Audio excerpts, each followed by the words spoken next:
Hi hello friends, ಹೇಗಿದ್ದೀರಾ ಎಲ್ಲರೂ? Welcome to Tushu with mom YouTube channel. ಇವತ್ತಿನ ವಿಡಿಯೋದಲ್ಲಿ ಅವರೆಕಾಳು ಸಾಂಬಾರನ್ನು ಯಾವ ರೀತಿ ಮಾಡೋದು ಅಂತ ನೋಡೋಣ ಬನ್ನಿ. ಸ್ಟೆಪ್ ಬೈ ಸ್ಟೆಪ್ ಹೇಳ್ತಾ ಹೋಗ್ತೀನಿ. ದಯವಿಟ್ಟು ಯಾರೂ ವಿಡಿಯೋನ ಸ್ಕಿಪ್ ಮಾಡದೆ ಕೊನೆವರೆಗೂ ನೋಡಿ. ಬನ್ನಿ ಇವಾಗ ಸಾಂಬಾರನ್ನು ಯಾವ ರೀತಿ ಮಾಡೋದು ಅಂತ ನೋಡೋಣ. ಮೊದಲನೇದಾಗಿ ನಾನಿಲ್ಲಿ 1 kg ಆಗುವಷ್ಟು ಅವರೆಕಾಳನ್ನು ಸುಲಿದ್ಬಿಟ್ಟು ವಾಶ್ ಮಾಡಿ ಇಟ್ಕೊಂಡಿದ್ದೀನಿ ನೋಡಿ. ಹಾಗೆ ನಾನಿಲ್ಲಿ ಒಂದು ಬದನೆಕಾಯಿ ಮತ್ತು ಆಲೂಗಡ್ಡೆನ ಕಟ್ ಮಾಡಿಬಿಟ್ಟು ವಾಶ್ ಮಾಡ್ಕೊಂಡು ಇಟ್ಕೊಂಡಿದ್ದೀನಿ. ಒಂದು 3ರಿಂದ 4 ಸ್ಪೂನ್ ಆಗೋಷ್ಟು ತೆಂಗಿನಕಾಯಿ ತುರಿ, 1-2 ಸ್ಪೂನ್ ಆಗೋಷ್ಟು ಕಡಲೆ, ಬೆಳ್ಳುಳ್ಳಿ, 1-2 ಚಿಕ್ಕ ಸೈಜ್ ಟೊಮೆಟೊ, ಕೊತ್ತಂಬರಿ ಸೊಪ್ಪನ್ನ ತೊಗೊಂಡಿದ್ದೀನಿ ಮಸಾಲೆ ರುಬ್ಕೊಳ್ಳೋದಕ್ಕೆ. ಒಗ್ಗರಣೆಗೆ 1 ಚಿಕ್ಕ ಸೈಜ್ ಟೊಮೆಟೊ, 1 ಈರುಳ್ಳಿ, ಹಸಿ ಕರಿಬೇವಿನ ಸೊಪ್ಪು ತೊಗೊಂಡಿದ್ದೀನಿ ನೋಡಿ. ಈಗ ಮೊದಲನೇದಾಗಿ ನಾನಿಲ್ಲಿ ಒಂದು ಮಿಕ್ಸರ್ ಜಾರ್ಗೆ ಮಸಾಲೆಗೆ ಅಂತ ತೊಗೊಂಡಿರೋ ಅಂಥ ಎಲ್ಲ ಐಟಮ್ಸ್ನೂ ಹಾಕ್ಕೊಂಡು ಮಿಕ್ಸಿಲಿ ರುಬ್ಕೊಂಡು ಬರಬೇಕು. ಫಸ್ಟು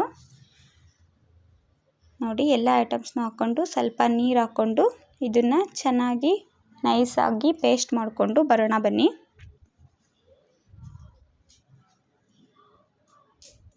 ನೋಡಿ, ನಾನು ಇಲ್ಲಿ ಈ ರೀತಿ ರುಬ್ಬಿ ಇಟ್ಕೊಂಡಿದ್ದೀನಿ. ಇವಾಗ ಸಾಂಬಾರು ಮಾಡೋದಕ್ಕೆ ಶುರು ಮಾಡಿಬಿಡೋಣ. ಒಲೆ ಮೇಲೆ ನಾನಿಲ್ಲಿ ಕುಕ್ಕರನ್ನು ಇಟ್ಕೊಂಡಿದ್ದೀನಿ ನೋಡಿ.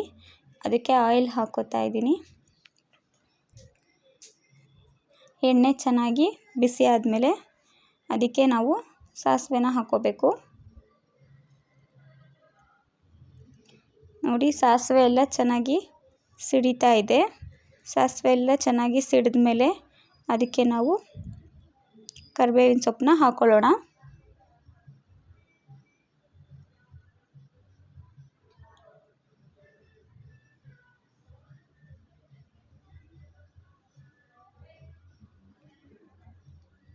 ನೋಡಿ, ಸಾಸಿವೆ ಕರಿಬೇವು ಎಲ್ಲ ಚೆನ್ನಾಗಿ ಸಿಡಿದಿದೆ. ಈರುಳ್ಳಿನ ಸೇರಿಸ್ಕೊಳ್ಳೋಣ.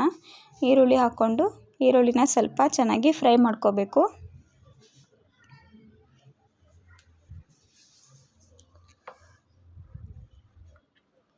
ನೋಡಿ, ಇವಾಗ ಈರುಳ್ಳಿ ಎಲ್ಲ ಚೆನ್ನಾಗಿ ಫ್ರೈ ಆಗ್ತಾ ಇದೆ. ಇದೇ ಟೈಮಲ್ಲಿ ನಾವು ಇದಕ್ಕೆ ಕಟ್ ಮಾಡಿ ಇಟ್ಕೊಂಡಿರೋಂಥ ಟೊಮೆಟೊನ ಹಾಕ್ಕೊಳ್ಳೋಣ. ನೀವು ಟೊಮೆಟೊನ ಫುಲ್ಲು ರುಬ್ಬಿಟ್ಟೆ ಹಾಕ್ಕೋಬೋದು ಅಥವಾ ಈ ಥರನಾದರೂ ಮಾಡ್ಕೋಬೋದು. ಈ ಥರ ಒಂದು ಸಲ ಟ್ರೈ ಮಾಡಿ ನೋಡಿ, ಚೆನ್ನಾಗಿರುತ್ತೆ ಸಾಂಬಾರು ನೋಡಿ. ಟೊಮೆಟೊನ ಹಾಕ್ಕೊಂಡು ಸ್ವಲ್ಪ ಫ್ರೈ ಮಾಡಿಕೊಂಡು ಇವಾಗ ಅದಕ್ಕೆ ನಾವು ತಗೊಂಡಿರೋಂಥ ಅವರೆಕಾಳನ್ನು ಹಾಕ್ಕೋತಾ ಇದ್ದೀನಿ.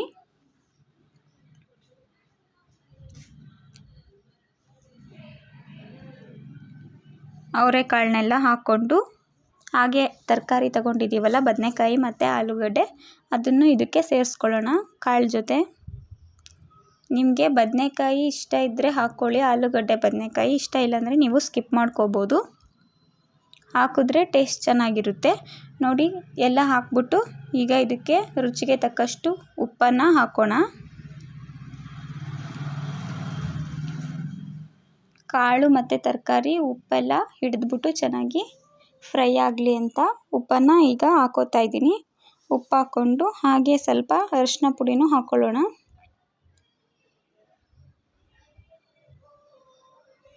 ನೋಡಿದ್ರಲ್ಲ, ಉಪ್ಪು ಮತ್ತು ಅರಿಶಿನ ಪುಡಿ ಹಾಕ್ಕೊಂಡು ಎಣ್ಣೆಯಲ್ಲಿ ಕಾಳು ಮತ್ತು ತರಕಾರಿನೆಲ್ಲ ಚೆನ್ನಾಗಿ ಫ್ರೈ ಮಾಡ್ಕೊಳ್ಳೋಣ. ನೋಡಿ, ಒಗ್ಗರಣೆಯಲ್ಲಿ ಕಾಳನ್ನ ಚೆನ್ನಾಗಿ ಫ್ರೈ ಮಾಡ್ಕೋಬೇಕು. ನೋಡಿದ್ರಲ್ಲ, ಫ್ರೈ ಆಗಿದೆ ಕಾಳೆಲ್ಲ. ಈಗ ನಾವು ರುಬ್ಬಿಟ್ಕೊಂಡಿರೋಂಥ ಮಸಾಲೆನ ಹಾಕ್ಕೊಳ್ಳೋಣ.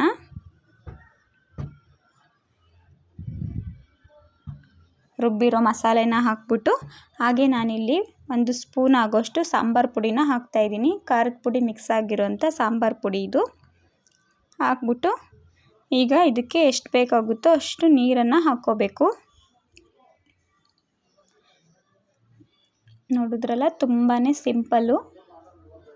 ಈಗ ಎಷ್ಟು ಬೇಕಾಗುತ್ತೋ ಅಷ್ಟು ನೀರನ್ನು ಹಾಕ್ಕೊಂಡು ಚೆನ್ನಾಗಿ ಮಿಕ್ಸ್ ಮಾಡ್ಕೋಬೇಕು. ಅನ್ನಕ್ಕೆ, ಮುದ್ದೆಗೆ ಎಲ್ಲದಕ್ಕೂ ಚೆನ್ನಾಗಿರುತ್ತೆ ನೋಡಿ. ಎಷ್ಟು ಬೇಕಾಗುತ್ತೋ ಅಷ್ಟು ನೀರನ್ನು ಹಾಕ್ಕೊಂಡು ಚೆನ್ನಾಗಿ ಮಿಕ್ಸ್ ಮಾಡ್ಕೋತಾ ಇದ್ದೀನಿ. ಉಪ್ಪು ಖಾರನೆಲ್ಲ ಚೆಕ್ ಮಾಡ್ಕೊಂಬಿಡಿ ಇದೇ ಟೈಮಲ್ಲಿ. ಚಪಾತಿಗೆ, ದೋಸೆಗೂ ಚೆನ್ನಾಗಿರುತ್ತೆ ಈ ಸಾಂಬಾರು ನೋಡಿ. ಈಗ ಎಲ್ಲ ಹಾಕಿದ್ದಾಯಿತು. ನಾನು ಕುಕ್ಕರ್ ಲಿಡ್ಡನ್ನು ಕ್ಲೋಸ್ ಮಾಡಿ 1 ರಿಂದ 2 ವಿಸಿಲ್ನ ಬೇಯಿಸ್ಕೊತಾ ಇದ್ದೀನಿ. ನೋಡಿ ಈಗ ವಿಸಿಲ್ ಆಗಿದೆ, ಸಾಂಬಾರು ರೆಡಿ ಆಗಿದೆ. ಈಗ ಕುಕ್ಕರ್ ಲಿಡ್ಡನ್ನು ಓಪನ್ ಮಾಡಿಬಿಟ್ಟು ತೋರಿಸ್ತಾ ಇದ್ದೀನಿ ನೋಡಿ ಸಾಂಬಾರು ಯಾವ ರೀತಿಯಾಗಿ ರೆಡಿಯಾಗಿದೆ ಅಂತ. ನೋಡಿ ಸಾಂಬಾರು ಅನ್ನೋದು ಪರ್ಫೆಕ್ಟಾಗಿ ಬಂದಿದೆ, ತುಂಬ ತೆಳ್ಳಗೂ ಇಲ್ಲ ಅಥವಾ ತುಂಬ ದಪ್ಪನೂ ಬಂದಿಲ್ಲ. ತುಂಬ ಗಟ್ಟಿನೂ ಆಗಿಲ್ಲ. ಅನ್ನಕ್ಕೆ ಮುದ್ದೆಗೆ ಎರಡಕ್ಕೂ ಕರೆಕ್ಟಾಗಿ ರೆಡಿಯಾಗಿದೆ ಸಾಂಬಾರು. ನೋಡಿದ್ರಲ್ಲ ಫ್ರೆಂಡ್ಸ್, ಇವತ್ತಿನ ಈ ರೆಸಿಪಿ ನಿಮಗೆ ಇಷ್ಟ ಆಗಿದ್ದರೆ ದಯವಿಟ್ಟು ಒಂದು ಲೈಕ್ ಮಾಡಿ, ಕಮೆಂಟ್ ಮಾಡಿ, ನಿಮ್ಮ ಫ್ರೆಂಡ್ಸ್ ಆ್ಯಂಡ್ ಫ್ಯಾಮಿಲಿ ಜೊತೆ ಶೇರ್ ಮಾಡಿ. ಹಾಗೆ ಇನ್ನೂ ಯಾರ್ಯಾರೆಲ್ಲ ನನ್ನ ಚಾನಲನ್ನು ಸಬ್ಸ್ಕ್ರೈಬ್ ಮಾಡಿಲ್ಲ ದಯವಿಟ್ಟು ಸಬ್ಸ್ಕ್ರೈಬ್ ಮಾಡಿಕೊಂಡು ನೋಡಿ, ಹೆಚ್ಚು ಹೆಚ್ಚು ಸಪೋರ್ಟ್ ಮಾಡಿ. ವಿಡಿಯೋ ನೋಡಿದ್ದಕ್ಕಾಗಿ ಧನ್ಯವಾದಗಳು.